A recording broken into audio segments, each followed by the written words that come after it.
Welcome to Real Estate Investing for Women. On this show, you will learn how to create wealth through real estate the blissful way.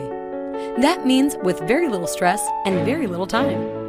We talk about strategies, mindset, heart set, money smarts, resources, and so much more to ensure you're able to create the success you most deeply desire. Now, here's your host, Monica Sawyer.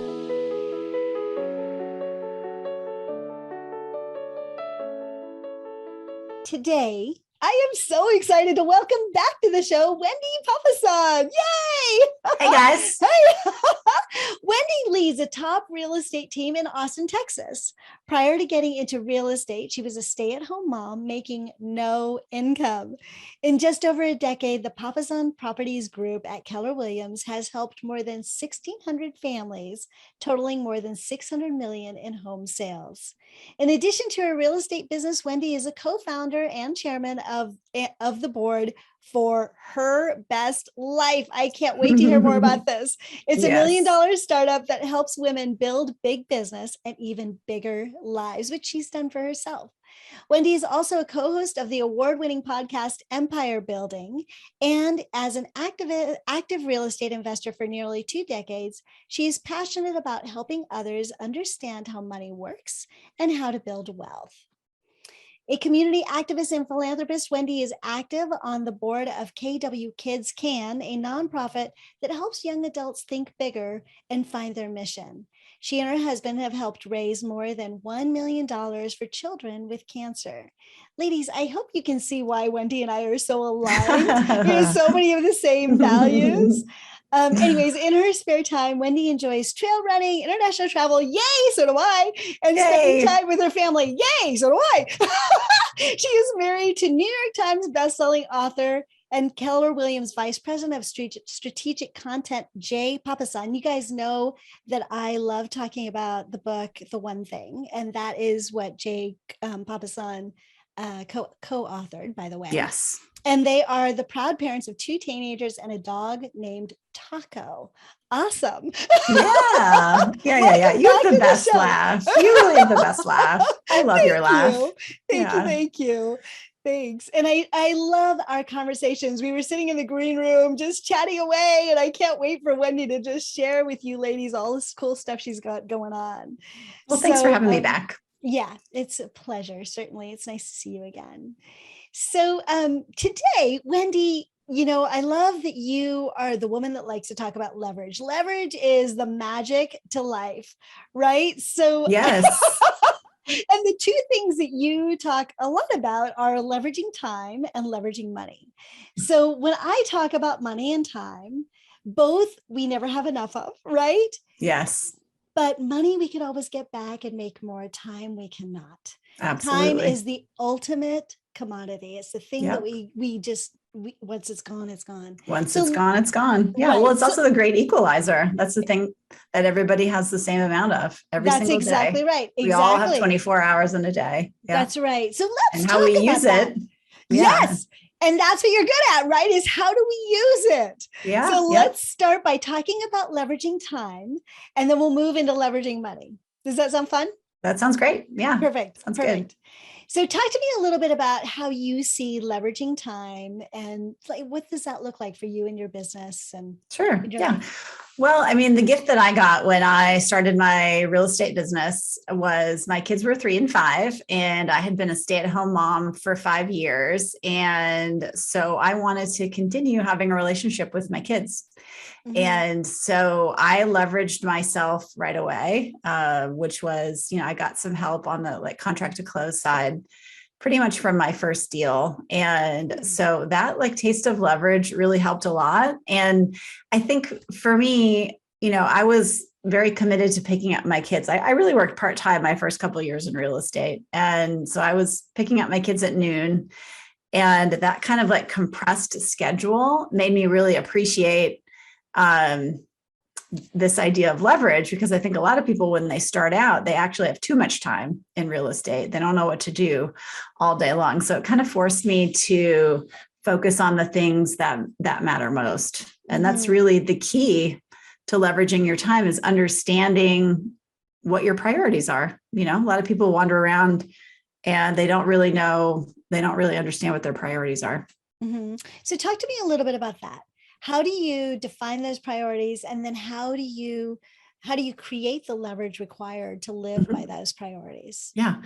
Well, so I'm pretty clear about my mission. And my mission is to empower and inspire big thinking leaders to create lives of abundance. And so what my mission does for me, it's actually a filter for the choices that I make with my time.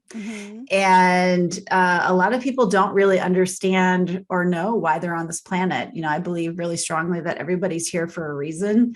And if you don't know it, then it's your job to go out and figure out what it is. And so let me give you an example. So if that's my mission and somebody says to me, hey, can you teach a class to young adults on helping them figure out what they want to do with their life, right? That's an easy yes for me, because my mission is to empower and inspire big thinking leaders to create lives of abundance. If somebody says to me, hey, Wendy, will you be on the board for Austin Pets Alive, right? Local animal shelter. That sounds like fun. And I do love my dog and I do love animals. However, it's not really in alignment with my mission. And so for those of us that have a tendency to say yes too much, right? Raise your hand. Yay. Yeah. I know, all of us, because we want to do it all and have it all. It's a really nice filter, because, every yes is literally a no to everything else. Right. You know what I love that you talked about that there is that, yeah, it would be really fun. Right. And there's a million really fun things that each of us can do. Absolutely. What would it be like if we just said yes to the things that were really fun, but that were also aligned with our mission? Exactly. So the filter of it would be really fun can certainly be there, but it has to be also aligned with a couple of other things in your life. For me, it's all about core values. So I talk about it more in that perspective. Yeah. But same thing. Talk to me a little bit about how you come up with that mission statement that defines the yes or the no. Sure. Well, I actually have a really easy framework. And it's an exercise that we usually do over the course of an hour. So I'm going to have to give you guys the shorty version of it. Okay. But you really just take a piece of paper, draw a line down the middle of it. And on the left-hand side, you want to write down all of the things you're passionate about. So Monica would write travel, real estate investing, helping women, like all these different things, plus all those other things that you're interested in. I don't know, baking, maybe you're a baker. I don't know. And then me neither. But then on the right-hand side, then you actually write down the things that you're good at. So for instance, you would write down communicating, podcasting, talking to people, getting the best out of people, whatever it is, these things that are really good at. And then you make what I would call a through statement. So for instance, like Gary Keller's mission statement is to help people live the best life possible. That's his number one passion, through teaching, coaching, and writing. Right? So it's just a really easy framework. So you really want to go back to those lists and kind of narrow it down, obviously, to your top 3. You're not going to have through 17 different things, right? That makes no sense, right? Then you're not really focused at all. But so it's really just your passions on one side, what you're good at on the other, and then you make a through statement. So Monica's mission in life is to help women live their best lives through podcasting. Yeah. Okay. Or whatever it is. Yeah. I don't want to put words in your mouth, but something like that. I see how you got through that with that. Right. So yeah. And actually it is to have women live their best lives through real estate. There you go. Yeah. And to do it blissfully. Right. Yeah. Yeah. So, I love that. Yeah. So that's amazing. You kind of came up with one thing. Yeah, I created your mission statement right here. And it's one sentence. It's one sentence. Yeah, this is the other thing. I've worked with coaches before, and they're like, you got to put together a mission statement that will make you cry every single time you, like, not cry, but like get teared up with passion every time you read it. And like we would put together this paragraph, and we worked on it for like months, right? 2 or 3 months. We came up with this thing. And yes, every time I read it, I got tingles, right? Like I knew this was it. But when I'm trying to make decisions on where I'm going to spend my time, I'm not reading that. I No. love that it's like one sentence that kind of captures the essence of everything that I stand for. Yeah. Right. Yeah. And I would just say, like, take that mission statement, tape it up on the wall in your office, and understand that you're not married to your mission statement. You're dating it. We're all dating our mission statements. I'm sure your mission in life has changed and evolved as you've grown as a person. Yeah. And so just as you are looking at it every day, you're thinking like, oh, I'm going to tweak this. I'm going to do that. I'm going to change that. And then you look up one day and it really sticks. So. Yeah. I love that. And it is true. Even if it really sticks today, in a year, you may have to evolve it again. Right. So right. that's, yep. I love that clarity on that. Cool. So then you have your mission statement, and you basically leverage your time based on, if this is going to forward my mission, or if this is aligned with my mission, I'm a yes. And if it doesn't, I'm a no. Is that true? Yeah. For a lot of the extracurricular stuff. I mean, those of you that are listening, I mean, if you're working at a job, right, you're not necessarily going to be aligning, all of your work. But I mean, I would encourage everyone to be at a job that aligns at least with their values or with their mission statement. But I think it's also important to understand that the way you become more successful in this world is you run towards the things that you're really good at, and you leave everything else behind, which is really what leverage is. And an easy way to do that is to think about what I would call your not to-do list. So just love this. Take a piece of paper, tape it to your desk, take a Sharpie, and write my not to-do list on top of it. Every time you have that feeling, right? This is for all of us. This is for every single person listening. Every time you've got that feeling of like, ooh, I don't want to do that, or you put something off, you put it off again, you put it off for a third time, that then goes on the to-do list. And then when your to-do list is full, right, you got your piece of paper, when that's full all the way down to the bottom, then you've got a job description for somebody else. And hopefully that person wakes up every day and they're thinking about their mission and what they love to do.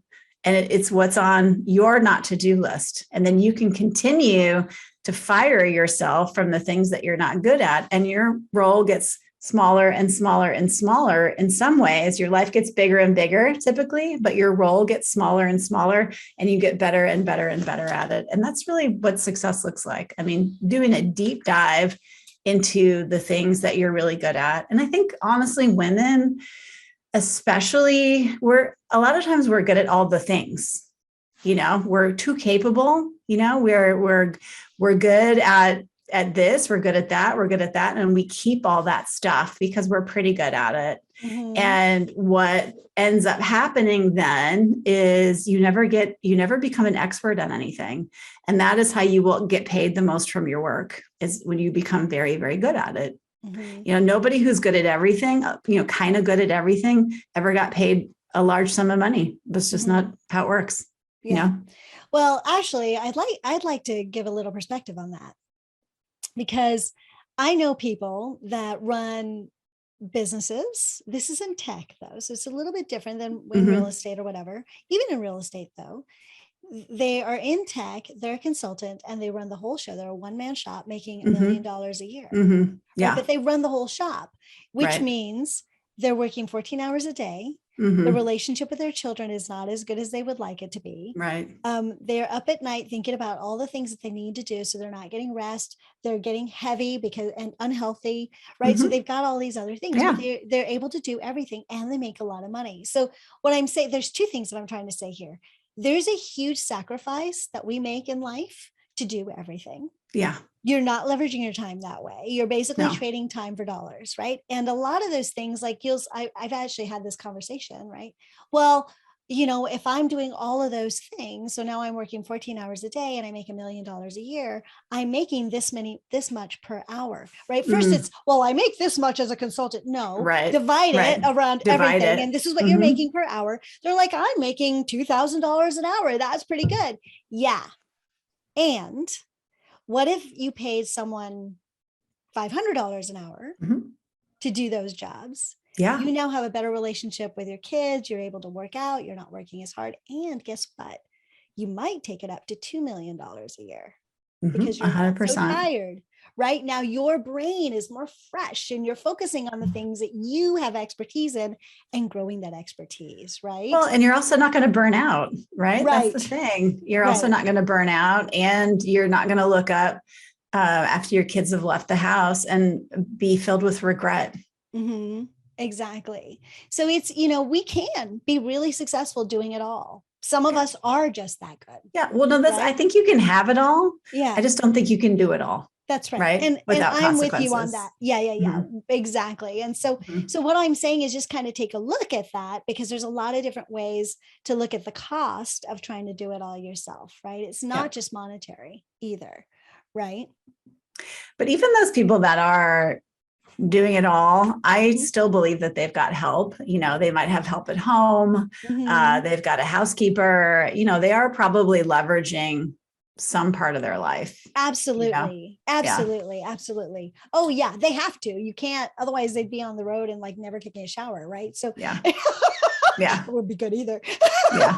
So yeah, but it's more a matter of like focusing on what it is in your business that you can. I love the way you talked about the not to do list. I love that. I'm going to use that. That's so good. Okay, so we've talked a lot about leveraging time. Do you feel like you got anything else you want to give us before we move to leveraging money?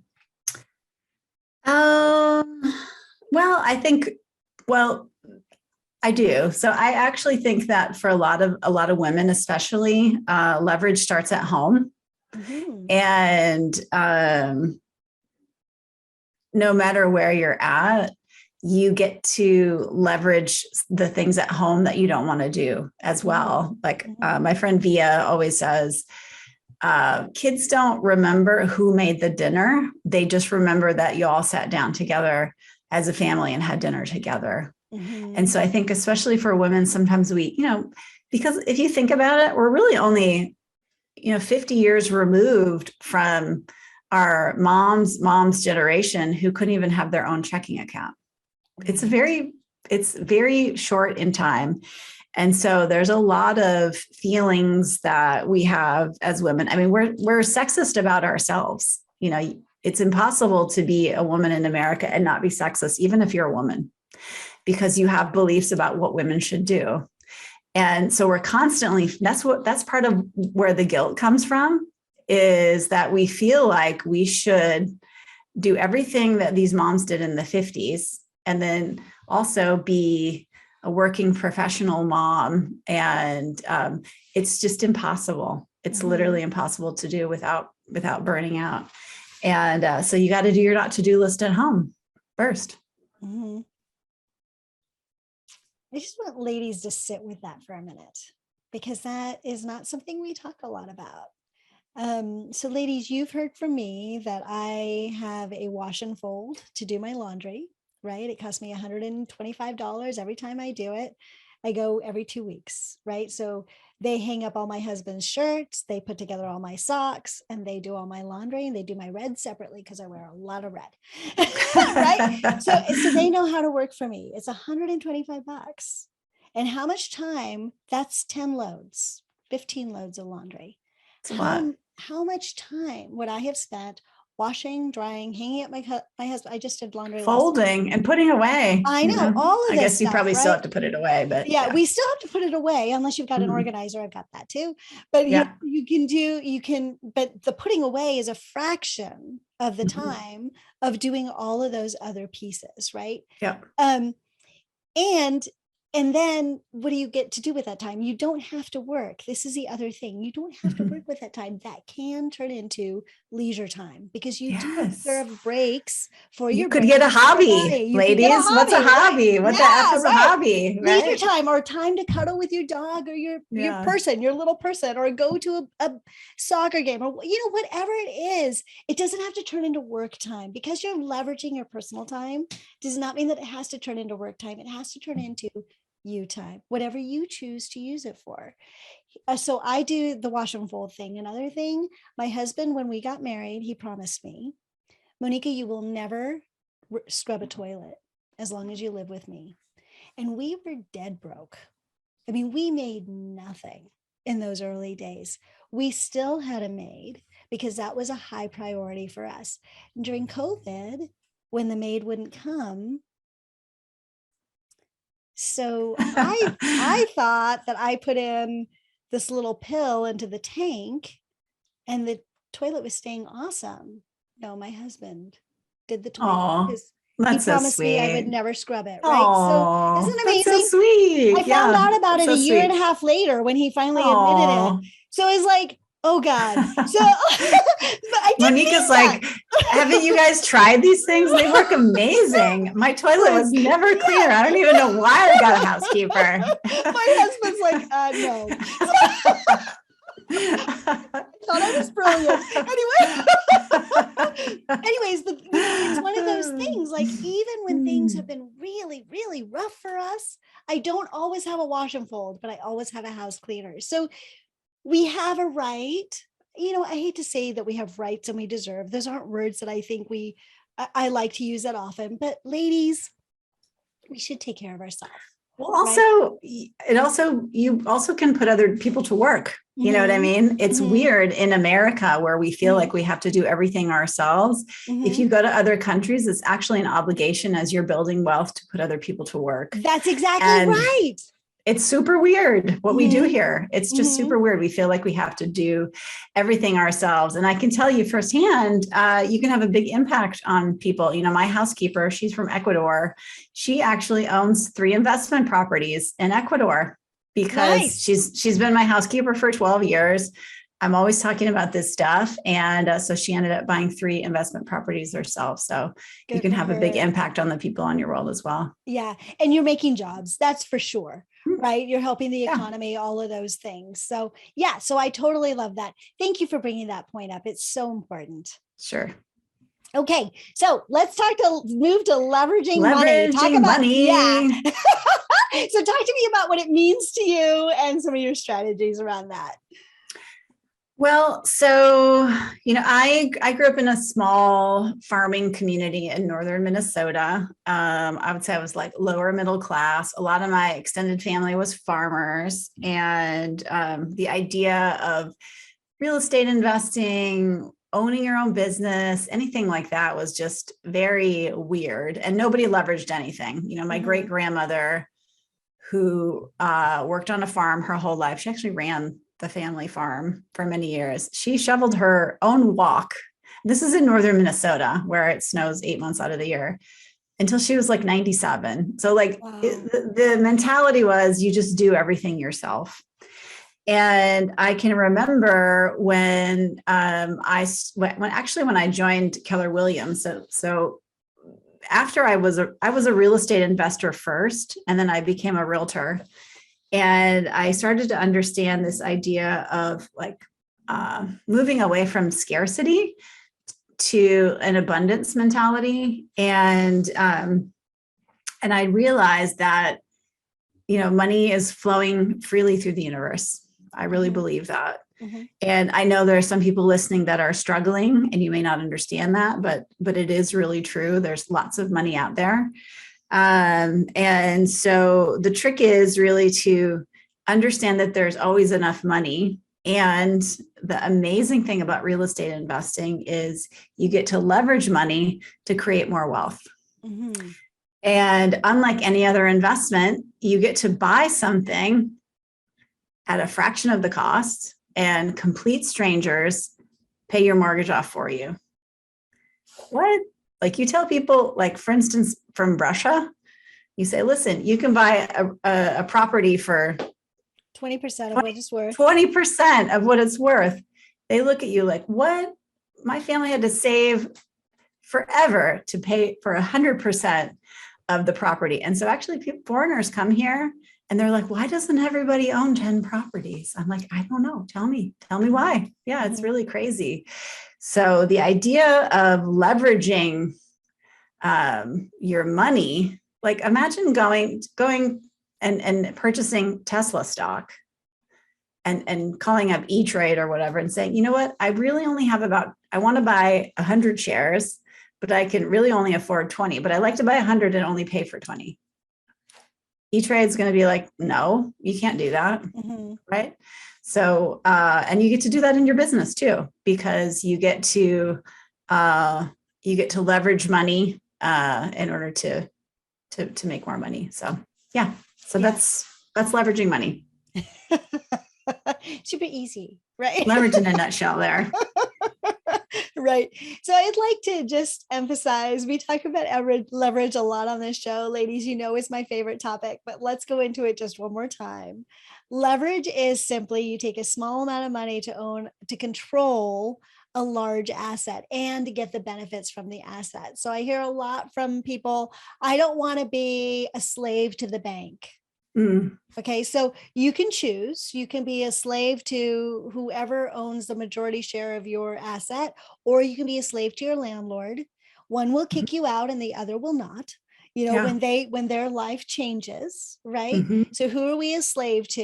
And then it feels a little bit negative. I don't mean to make it sound like you're always a slave, but I'm just saying that when people Well, I use think that it's more verbiage like with me, choosing your hard, right? yeah, I tell people, people are like, well, yeah, it's hard to buy investment properties and be a landlord. And it's not really, but it can be hard. mhm, But it's also hard if you wake up and you're 85 and you don't have any assets or right, any income, right? right. That's hard too. That's hard too. So Or you you get to wake up. choose your hard. Yeah, or you wake up one day and your landlord says, I'm selling this property, you need to be out in Yeah. 30 days, Yeah, right? that's hard. That's hard, right? So I love that, choosing your hard, right? And also choosing our easy.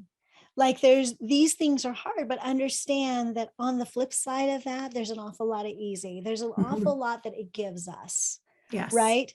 So when we talk about leverage, don't be afraid to do 20% down and then someone else is paying for the rest of it, because now you're taking 20% of the risk, they're taking 80% of the risk. You get 100% of the benefits, Yep. right? You get 100% of the hard, you get 100% of the easy, right? And you get 100% of the growth, right? And Yeah. that's how you create your life.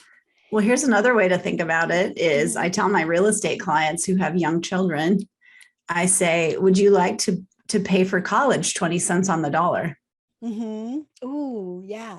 They're like, wait, what? Yeah, okay. Your son is 3. You're going to buy an investment property. You're going to put 20% down. You're going to put it on a 15-year note. And in 15 years, when your kid is 18, complete strangers will have paid the 80% off.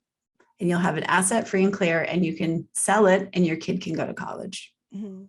Or take an equity line on it. Or take an equity line. Yeah, never Yeah, sell a good asset. that's That's right. what Warren Buffett says. That's right. Keep Yeah, it, get an equity keep line it. that's cheap, and then yeah, Yeah, exactly. Let it keep growing for you. 100%. Yeah, Yeah. or refinance. Yeah. Or refinance. Absolutely. Yeah. I love that. I love that. I've never heard it that way before. I love that. Mhm. Anything else you'd like to say about leveraging money? I think we're good. Okay, good. One of the things that I love about Wendy is how concise she is. Like she knows her mind and she knows how to say what she wants to Leverage say. done. Got it. Okay, perfect. So one of the things that, so you ladies know that we're going to do extra right after this. And I asked Wendy what she wanted to talk about. And she recently got asked to speak at Inman. And she's going to be talking about sort of self-care and mental health and that sort of thing. So I think it's really important that we take a look at when we're talking about, for instance, leveraging time, right? Sometimes we don't remember that the single most important asset that we have is our own health. Mm, And our mental health is a big piece of our health. It's mind over matter yes. in so many ways, right? And so this mental health thing, I know there's a little bit of a stigma sometimes with those words, but it's so important. It's so important. And especially now after COVID, we're lonely. We Mhm. we've spent a lot of time alone. We spent a lot of time about hearing about other people's pain. Even if we've got our own pain, sometimes we feel guilty that we're not as in much pain as other people. So we don't ask for help. We don't admit that we need help. We don't admit that we need to take care of ourselves, right? There's a lot going on for us, especially as women, because we care so much about the people around us, right? And we forget that the single most important asset is our own health. And so I asked Wendy to share with us what she's going to be talking about. at Inman. And so she's going to be talking about that at Extra. Did you want to add anything else, Wendy, before we move on? Well, I would just say that if you don't take time for your wellness, you will have to take time for your illness. Mm-hmm. That's so true. Yep. So we'll be talking about that at Extra. And then I know, Wendy, you have a really special gift. She's just offering this to our community. Yeah. I'm so excited. She's like, I just So got excited. a text from my ladies that we can do this from her team. So she's like, yay. So tell us about the gift from my ladies. Yes. Well, so I have a new startup that I've been working on for a couple of years now. It's called Her Best Life, and it aligns perfectly with you and everything that's in your heart. And it was started because we wanted to amplify the lives and voices of women in business. Mm-hmm. And,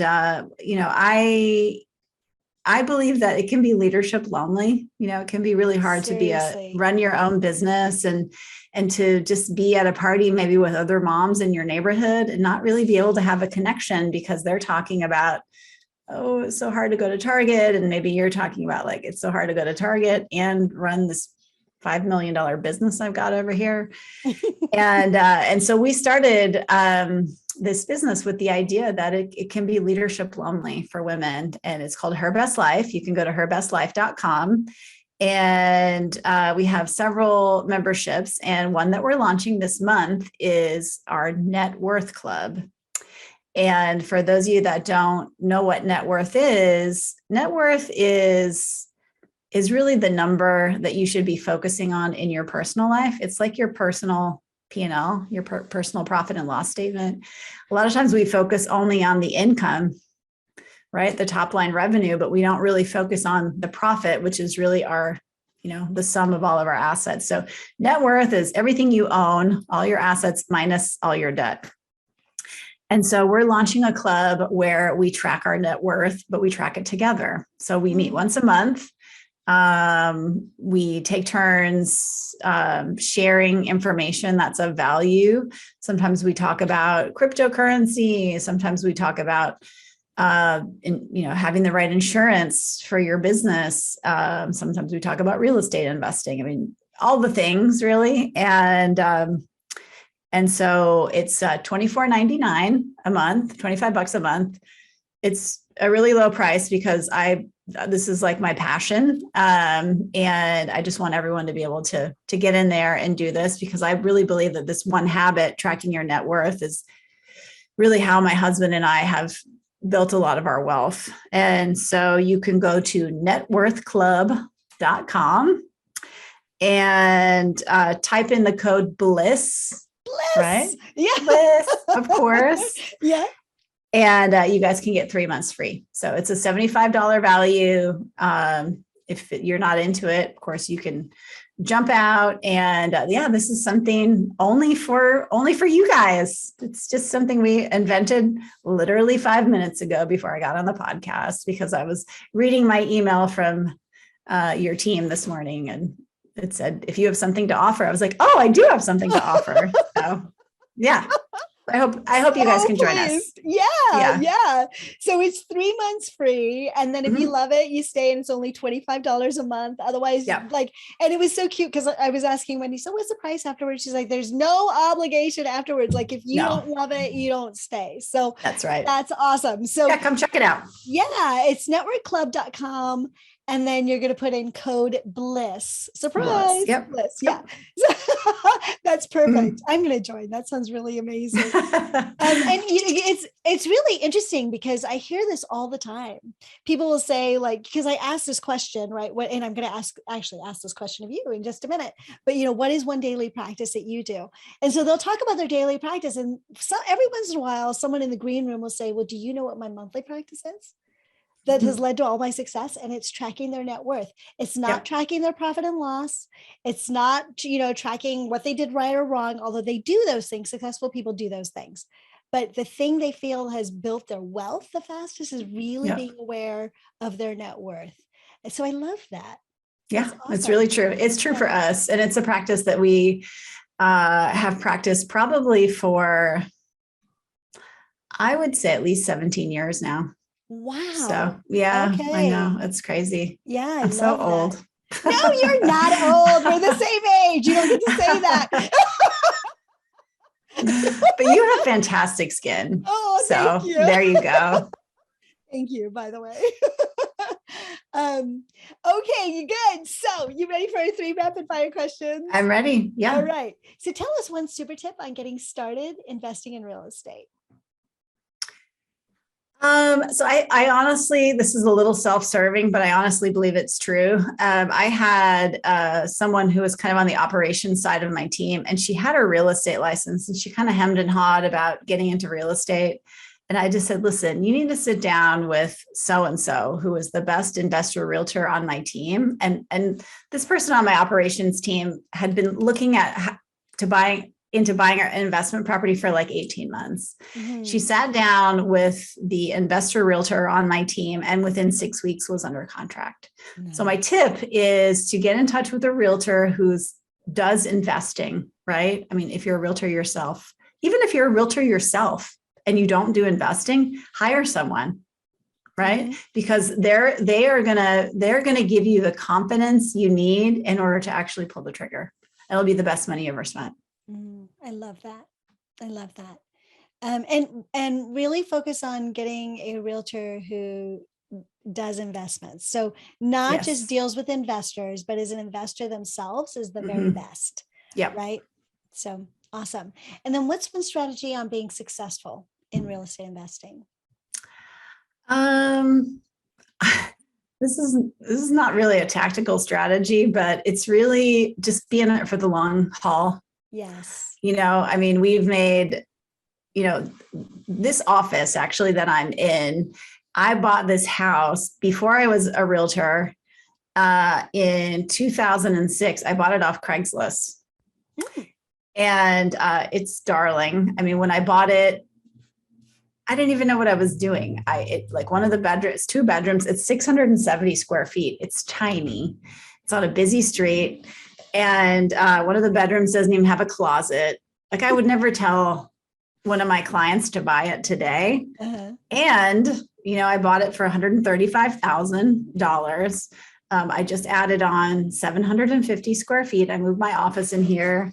And I've probably made, a couple $100,000 on it just by owning it for 15 plus years. And so like whatever decision you make in real estate, 10 years in the future looks pretty good. Yep. Even if it's a poor decision, Yeah. And, and it is a strategy because I like to tell people, mindset is a strategy. How you manage your mind, the way that you look at your life and your business is a strategy. It's the most foundational strategy, actually. I love that. It's where everything begins. So yeah, being in for the long haul, and you and I are so aligned. It's so true. I know. I can't wait to give you a big hug next time I see you. Hopefully it'll be very soon. Okay, you need to make a visit to Austin. I know. Visit. I actually was in Austin for FinCon, and I didn't realize you were there. What? I'm so sorry. When was that?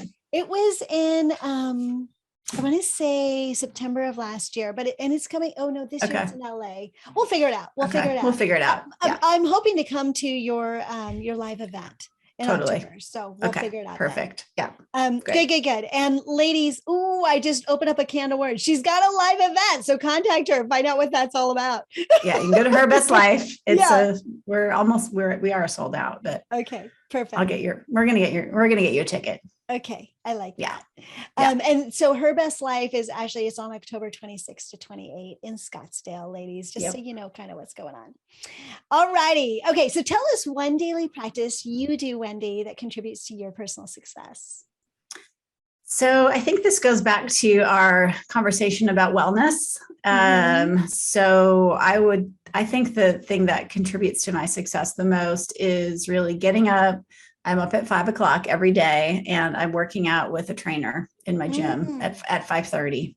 And I do that 3 times a week. And I've been doing that for 12 years now. I do it with my husband.